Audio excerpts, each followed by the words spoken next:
네, 안녕하세요. 세비입니다. 지난 시간에 저희가 리츠에 대해서 배웠는데요. 그때 잠깐 인프라 펀드에 대한 얘기가 나왔거든요.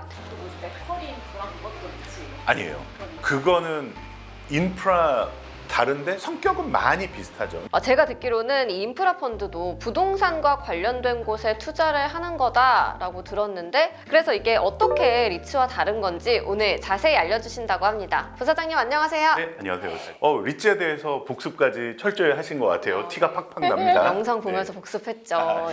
그래서 오늘은 인프라 펀드에 대해서 좀 얘기를 해보려고 하는데, 이게 어떤 건지, 리츠랑은 어떻게 다른 건지 설명을 먼저 해주실까요? 네, 좋습니다. 그러면 리츠는 주로 어디에다가 투자한다고 우리 얘기했었죠? 건물. 그렇죠. 건물이 제일 오피스 대표적이고, 그 다음에 뭐 리테일, 뭐 상가나 쇼핑몰 이런 거 얘기했었습니다. 그러면 인프라 펀드라는 것은 말 그대로 인프라에 투자하는 거예요. 그러면 인프라, 정확하게 이제 인프라스트럭처라고 하는 사회 간접 자본을 말하는데요. 자, 퀴즈 나갑니다. 오늘도.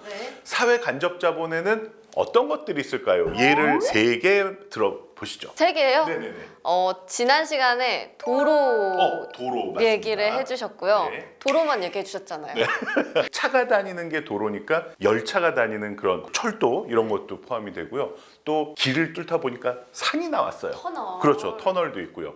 배로 가는 그런 터미널 같은 이제 항만, 항구 뭐 이런 것도 있고요.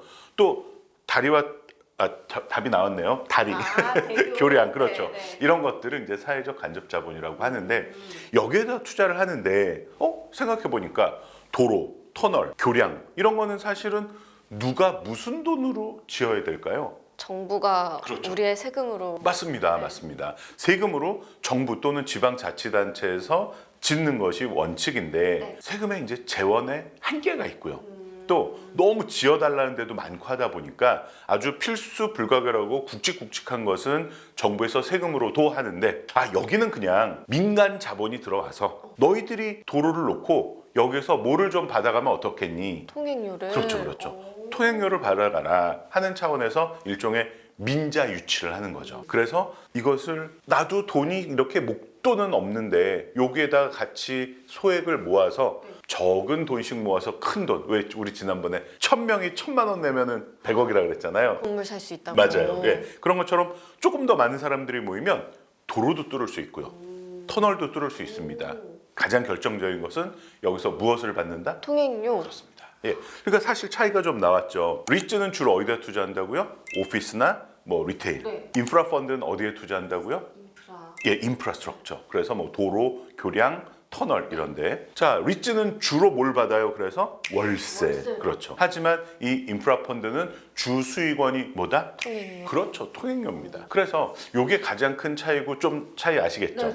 그래서 크게 보면 뭐 인프라도 부동산이라고 할 수 있지만 그래도 좀 디테일하게 들어가면 확연히 다른 게 있고요. 제일 중요한 거 시험입니다. 리츠는 독재 시험이 너무 많아요. 리츠는 천적이 2개가 있다고 말씀드렸어요. 공실. 정답 하나는 돈을 빌려서 더 큰 오피스를 사니까 뭐가 올라가면은 내가 남는 게 없다? 그렇죠. 맞아요. 그래서 공실하고 금리인데 인프라 펀드는 조금 다른 거죠. 왜냐하면 공실 같은 리스크가 좀 적어요. 아예 없는 거 아니에요?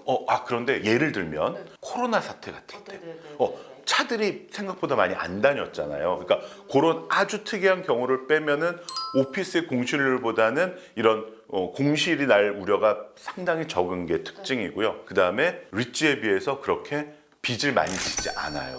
거의 있는 돈 가지고 투자를 하기 때문에 아무래도 리츠보다는 조금 더 안정적인 수익을 추구할 수 있는 게 인프라 펀드예요. 어쨌건 펀드인데 이것도 배당금이 따로 있는 거예요? 그렇죠. 리츠도 제가 배당 성향을 말씀드렸을 거예요. 월세로 받은 돈의 몇 % 이상을 주주에게 다시 되돌려줘야 된다고 했냐면 90%. 그러니까 월세 받은 거 거의 다 주주 줘라. 그러네요. 맞아요. 그렇죠. 그래서 대표적인 배당주로서 리츠가 역할을 한다라고 했는데 이 인프라 펀드도 마찬가지예요. 통행료로 등등으로 거둔 돈의 90% 이상을 다시 투자자에게 되돌려줘야 되니까 여기도 배당 수익이 아주 괜찮고 배당 투자자한테도 아주 매력적인 주식이 바로 이 인프라 펀드 주식입니다. 예. 그럼 그거는 네. 이제 리츠랑 같은 거네요. 그렇죠, 그렇죠. 오. 예.